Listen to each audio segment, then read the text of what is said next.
C'est l'heure de votre journal sur les antennes de Mabanière Télévision. Merci de nous choisir pour vous informer. Bienvenue à toutes et à tous à ce nouveau rendez-vous de l'actualité sur nos antennes. À la une de cette session, le ministre provincial de l'Intérieur, des Affaires coutumières et de la Sécurité du territoire, Papi Mambolo-Wamba, était devant les Chevaliers de la Plume ce mardi 18 octobre 2022. Plusieurs questions au menu de cet échange. Il a donc éclairer l'opinion publique au sujet de son travail comme ministre provincial de l'Intérieur, de la Sécurité du territoire et affaires coutumières, notamment en ce qui concerne les phénomènes Kuluna et coupeurs de route sur l'ensemble de la province du Congo central. Le détail de ces points de presse avec notre confrère Glodino Lukanou.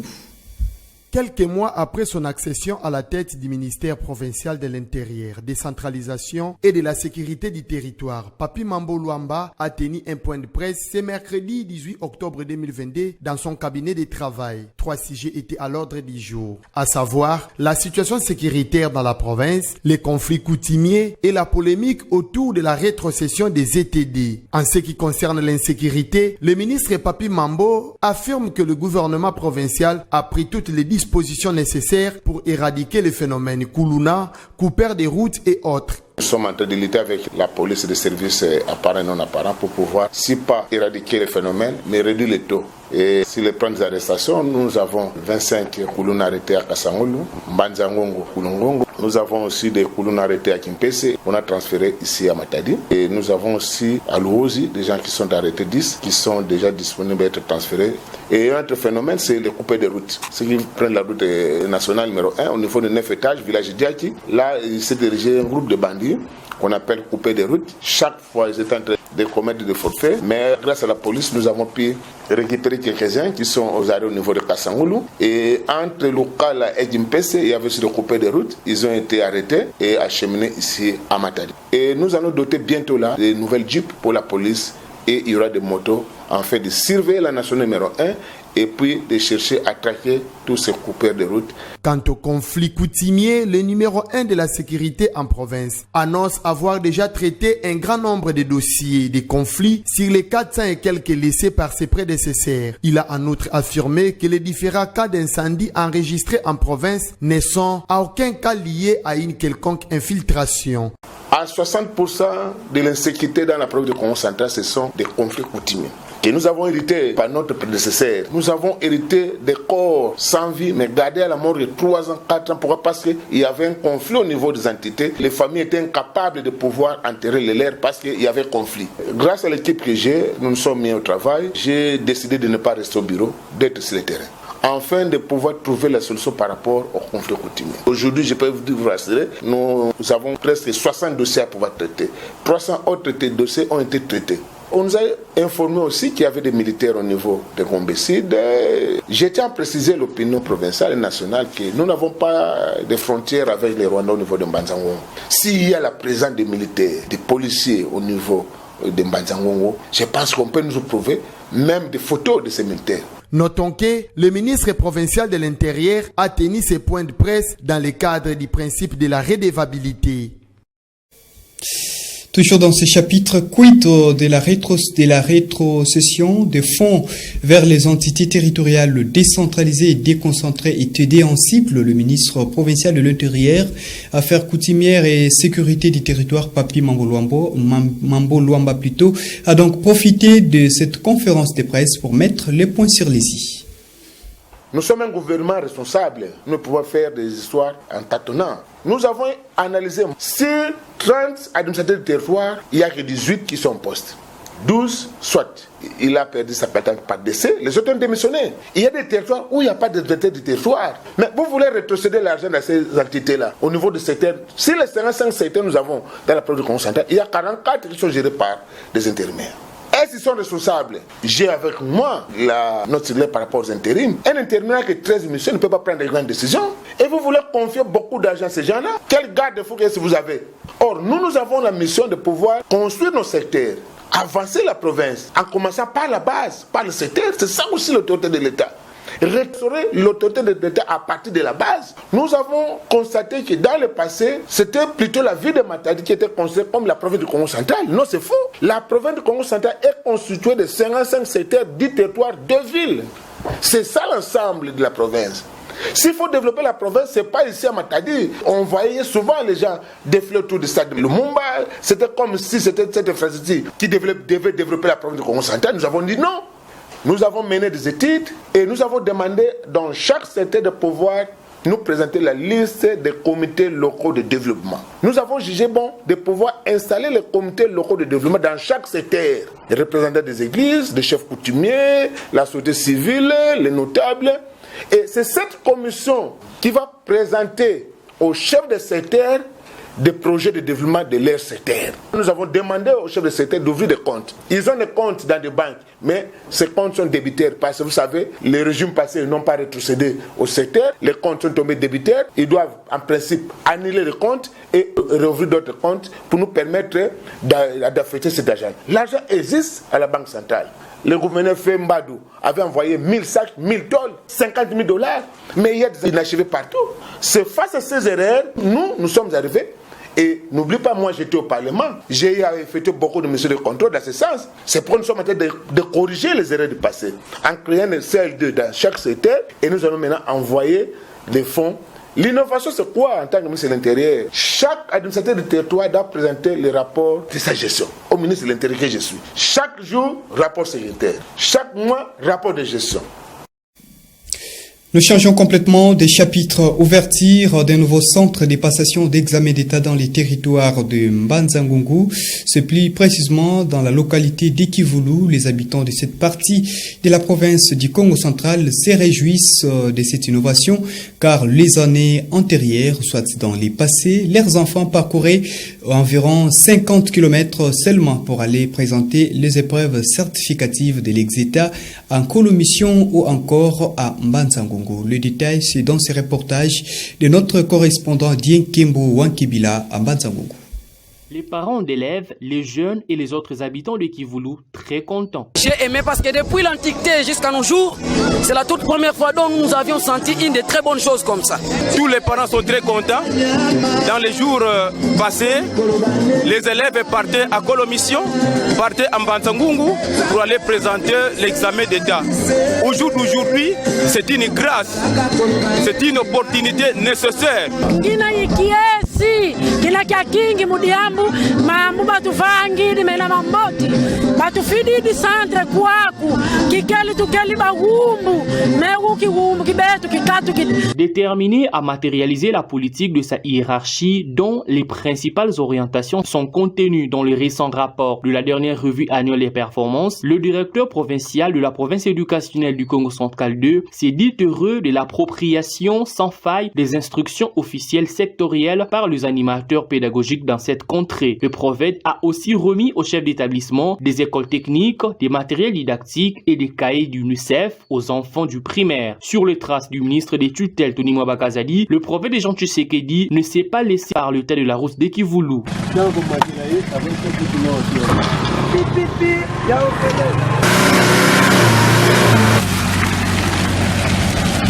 Tout ça pour redresser le sous-secteur de l'EPST. Dans l'actualité nationale, le Bureau central de coordination BESIECO ainsi que les ministères de l'enseignement primaire, secondaire et technique EPST, désormais liés par un protocole d'accord pour aboutir à la construction de plus de 150 écoles afin de renforcer ou encore d'appuyer le programme ambitieux de la gratuité de l'enseignement des bases. Les détails, c'est dans ce commentaire signé Mamine Boudi. Dans le cadre du programme de la gratuité de l'enseignement des bases prôné par le chef de l'État Félix Antoine Tshisekedi Tshilombo, un protocole a été signé le lundi 17 octobre 2022 entre le Bureau central de coordination BESECO et le ministère de l'enseignement primaire, secondaire et technique EPST. Ces projets qui visent la construction de plus ou moins 154 infrastructures scolaires dans 9 provinces du pays viennent d'atténuer l'impact positif du programme de gratuité de l'enseignement primaire sur toute l'étendue du territoire national, notamment l'accroissement du nombre d'élèves et construction de nouvelles écoles qui devraient accueillir des apprenants. Le directeur général du BESECO, Jean-Mabi Moulumba, a donné l'importance et la nécessité de ces protocoles d'accord. Il était nécessaire justement de construire de nouvelles infrastructures pour accueillir l'excédent de nombre d'élèves qui sont apparus grâce à ce programme. C'est dans ce cadre justement que nous venons de signer un protocole d'accord avec son excellence monsieur le ministre de l'EPST. Pour le moment, nous avons 9 provinces. En fait, ce sont les 9 provinces pour lesquelles la Banque mondiale avait appuyé la gratuité. De mémoire, nous avons la ville-province de Kinshasa, le Congo central, Sankuru, Kasaï oriental, Kasaï central, province de l'Équateur, Kwilu et Kwango. Notons par ailleurs que le Bureau central de coordination BESECO a la responsabilité de gérer les fonds publics afin de produire des bons résultats à la satisfaction de toutes les parties prenantes. Autre chose, nous nous rendons dans la province du Nord Kivu, dans l'est de la République démocratique du Congo, où les fromages Gouda, fabriqués à base de lait frais extrait des vaches, fait la fierté de la République démocratique du Congo de par son goût et attire plusieurs touristes dans la ville volcanique de Goma, chef-lieu de la province du Nord Kivu. Notre correspondant Daniel Michombero nous amène à la fabrication de ces fromages dans le territoire, plutôt dans les secteur de Massissi. Suivez.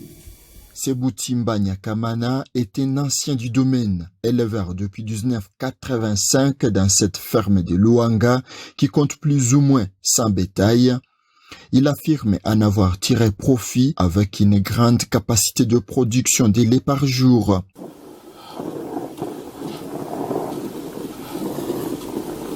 Keshangu na mie je rêve avoir une grande richesse tout comme les autres, que mes enfants étudient comme tous les autres enfants.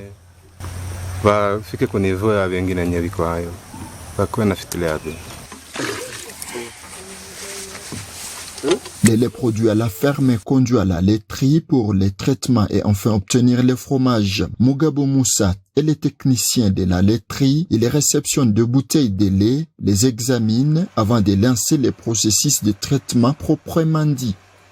Fromage Gouda. Fromage Gouda, un fromage... Nous fabriquons le fromage Gouda.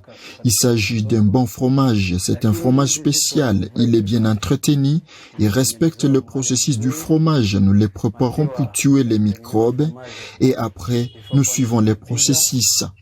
Tunaua microbes, kisha tunaanza préparer ma fromage.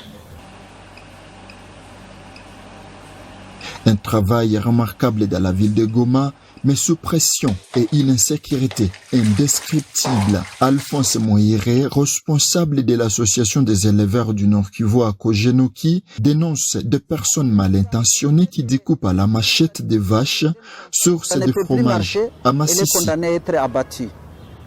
Une autre, vous le voyez, on a coupé.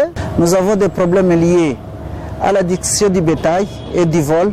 Et vous voyez que même quand vous visitez nos infrastructures laitières, la quantité de lait continue toujours à diminuer puisque les chepteurs, l'accessibilité dans des fermes devient très difficile. Où vous verrez, on tue des bêtes, on vole des bêtes et même on fait des destructions méchantes. Dans la ville de Goma, les prix du fromage varient entre 5 et 3 dollars américains selon la qualité de ces fromages. Des retours de la ferme de Luanga à Massissi pour ma bannière télévision, Daniel Michombero. Nous parlons sport, mesdames, messieurs. Avant de nous quitter, la Confédération africaine de football, CAF en sigle, a procédé ce mardi 10 octobre 2022 au tirage au sort du tour des cadrages de la Coupe de la Confédération. La cérémonie s'est déroulée donc ce mardi au Caire sur les sols égyptiens. Cette partie de la compétition met en opposition les équipes éliminées en Ligue des Champions contre celles qualifiées du deuxième tour de la Coupe de la Confédération. La République démocratique du Congo est bien concernée à travers quelques de ses clubs. Suivez. Dans 2 semaines, les 16 qualifiés à l'issue du deuxième tour préliminaire de la Coupe de la Confédération seront opposés à celles reversées de la Ligue des Champions. Les confrontations aller et retour du tour de cadrage de la C2 CAF se joueront mercredi 2 et mercredi 9 novembre prochain. Le Football Club Saint-Éloi Lupopo, tombeur d'Esperança Sagrada d'Angola en 16e de finale, sera reçu par le perdant du deuxième acte entre l'Association Sportive Vita Club de Kinshasa et le Rai Club Kadiogo du Burkina Faso, face à face comptant pour le deuxième tour préliminaire de la Ligue des Champions. Les cheminots débutent à l'extérieur, comme les Immaculés du Daring Club Motema Pembe qui auront en face d'eux les Burundais de Flambeau du Centre. DSMP sort d'une victoire au 16e de finale après la double opposition contre Saint-Michel de Maurice. Contrairement au Football Club Saint-Éloi Lupopo et au Daring Club Motema Pembe, le tout-puissant Mazembe Anglebert va commencer à la maison aux prises avec Royal Football Club de la République sud-africaine. Les Corbeaux reçoivent en premier parce que reversés en Coupe de la Confédération suite à l'élimination en Ligue des Champions. Le tour de cadrage réserve quelques rencontres chocs telles que celui entre Ivoiriens, la SEC Mimosa face au Sporting Club Gagnoa, Joliba AC du Mali contre AS FAR du Maroc, Young Africans de la Tanzanie opposé au Club africain de la Tanzanie et l'US Monastirienne face à la Renaissance sportive de Berkane, duel du nord de l'Afrique entre Tunisiens et Marocains. Cheminots, Immaculés et Corbeaux sont à 2 marches de la phase de poule de la deuxième compétition africaine. Les Moscovites sont eux à 1 marche de la phase de groupe de l'élite des compétitions, la Ligue des Champions. Ce journal est fini. Très merci à vous de l'avoir suivi et très bonne suite de programme sur les antennes de Mabanière Télévision, édition réalisée par Christian Simba. Bonne suite de programme.